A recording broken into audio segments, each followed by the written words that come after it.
Hello বন্ধুরা, আজকের চলে এসেছি আবার একটা নতুন রেসিপি নিয়ে, চিড়ের পোলাও। এই চিড়ের পোলাও কিভাবে বানিয়েছি সেটাই দেখাবো। আমি এখানে চিড়ে নিয়েছি, নিয়ে ভালো করে জলে ধুয়ে এটা জল ঝারিয়ে নেবো। এখানে নিয়েছি আলু কুচিয়ে, মটরশুঁটি সেদ্ধ, এখানে নিয়েছি গাজর কুচিয়ে, ডিম, কাঁচা লঙ্কা, বাঁধাকপি কুচিয়ে নিয়েছি, পেঁয়াজ কোচানো আর চিড়ে নিয়েছি। তো এখানে আমি দুটো ডিম ভেঙে নেব। তো বন্ধুরা, পুরো ভিডিওটা দেখার অনুরোধ রইল। আর এখানে ডিমের কুসুমটা একটা বাটিতে আমি তুলে নেব, নিয়ে একটা বাটিতে নিব, একটু সাদা অংশটাও আসবে এর মধ্যে। আর সামান্য দিয়ে দেব হলুদ, দিয়ে এখানে সামান্য জল দেব, দিয়ে ভালো করে ফাটিয়ে নেব। তো এইটা হলুদটা দিলাম কালারটা সুন্দর হওয়ার জন্য। এখানে তেল দিয়ে কড়াইতে অল্প একটু নুন ছড়িয়ে দিয়ে ডিমের কুসুমটা আমি হালকা করে ভেজে নেব।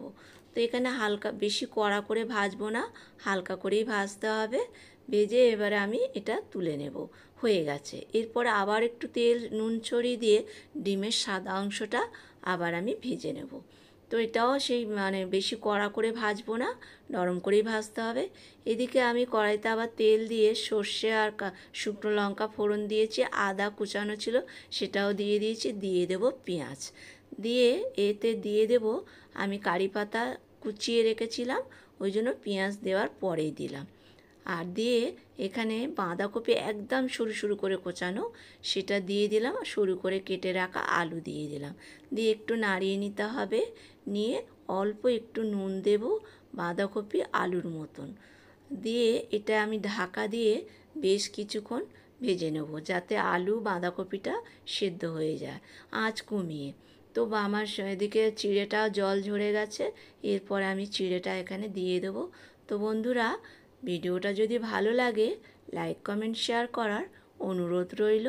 আর এখানে পুরো চিড়েটা দিয়ে আঁচ নর্মালে রেখেই ভাজতে হবে। এরপরে আমি চিড়ের মতন আবার কিছুটা নুন দিয়ে দেব, দিয়ে 2 চামচ মতন আমি চিনি দিয়েছিলাম। মিষ্টিটা যে যেরকম খাবে সেরকম দেবে।